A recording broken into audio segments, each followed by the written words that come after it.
जो अक्सर लोगों को इस चीज़ को लेकर प्रॉब्लम रहती है कि why should we speak in English, why we should learn English, हमें इंग्लिश क्यों सीखना चाहिए और क्यों बोलना चाहिए। ज़्यादातर एतराज़ वही जताते हैं जो बेचारे इस चीज़ की जानकार नहीं होते हैं। अच्छा, दूसरी, आप भारतवासी होने का जिक्र करते हैं कि मैं भारतवासी हूँ, हिंदी हमारी मातृभाषा, यस हिंदी मेरी भी मातृभाषा है and I respect Hindi by heart. और ऐसा नहीं कि आप अगर इंग्लिश सीख लिए तो आप विद्रोही हो जाएंगे। जो हम कहते हैं ना, जैसे कुछ लोग आपको मिलेंगे, क्या फ़ायदा अंग्रेज बनने का, अंग्रेज थुक के चले गए चार्टर, उनसे नाम अगर लिखा लो, 100 लोगों को अगर ऐसा पकड़ो और उनसे कह दो अपना सिग्नेचर कर दे, तो 90% लोग जो इंग्लिश में ही सिग्नेचर करेंगे और वही मुर्दाबाद के नारे लगाते हैं। मैं नहीं कह रहा कि हिंदी बुरा है, आपको हर भाषा सीखनी चाहिए, हिंदी है, उर्दू है, संस्कृत है, गुजराती है, कन्नड़ है, मराठी है, भारत की सारी भाषाओं का जानकारी होना चाहिए। मगर आप किसी अंग्रेज को, किसी अमेरिकन को अगर उसकी भाषा में जवाब देना चाहते हो तो आपको इंग्लिश आनी चाहिए। आगे चलकर आपको करना क्या है, इंजीनियर बनेंगे, इंग्लिश लगेगा नहीं लगेगा, डॉक्टर बनेंगे, इंग्लिश लगेगा नहीं लगेगा, जितनी पत्ते दवाई पर रहेंगे सब इंग्लिश में रहेंगे। मान लो कोई पेशेंट आके कह दिया I am suffering from stomach pain, please give me some medicine which can give me the instant relief, तब क्या करोगे?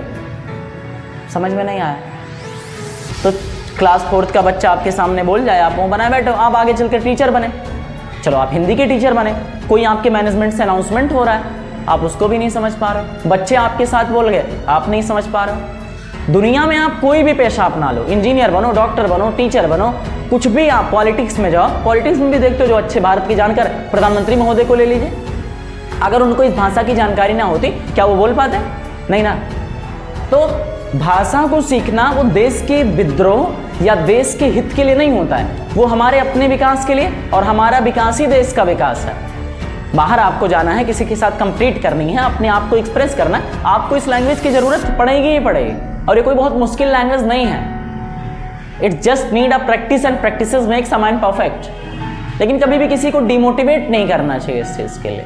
अगर सीखता है कोई तो इनकरेज करना चाहिए और सीखना चाहिए, आगे चलकर जिंदगी में आपके बहुत काम आने वाली है लैंग्वेज, आपकी रेपुटेशन बनेगी। पढ़े लिखे आप बहुत ज़्यादा ना रहो, अगर थोड़ा सा बोलने का अगर आपने स्किल डेवलप कर लिया ना, कहीं बोलोगे तो लगेगा हाँ कोई बोल रहा।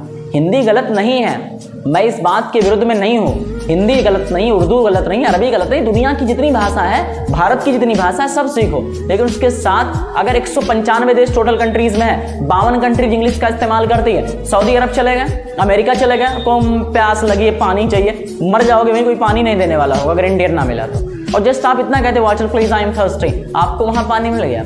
आप यहाँ से चले गए, महाराष्ट्र चले गए, अब आप बोल रहे हो करो मुझे नहीं पता, वो जान ही नहीं पा रहे हैं। अब महाराष्ट्र में गए तो क्या चाहिए, मराठी, मराठी में क्या होगा, मल्ला माइते ना, अब वो तो हमें आता नहीं है, मराठी में कहेंगे मल्ला माइते ना, मतलब मुझे नहीं पता। अब मुझे नहीं, अब आप महाराष्ट्र में जाकर हिंदी बोलते रहो, बहुत कम लोग समझ पाएंगे, जो यूपी के होंगे या बिहार के होंगे वही समझेंगे, या दिल्ली वगैरह समझ लेंगे, मतलब महाराष्ट्रियन वहाँ का लैंग्वेज आपको नहीं समझ पाएगा। एक लैंग्वेज की आपकी ज़िंदगी में बहुत इंपॉर्टेंस होती है, आपके जॉब, आपके स्किल्स, आपके हुनर, आपका पूरा एरिया जो होता है वो ब्रॉड हो जाता है। इसलिए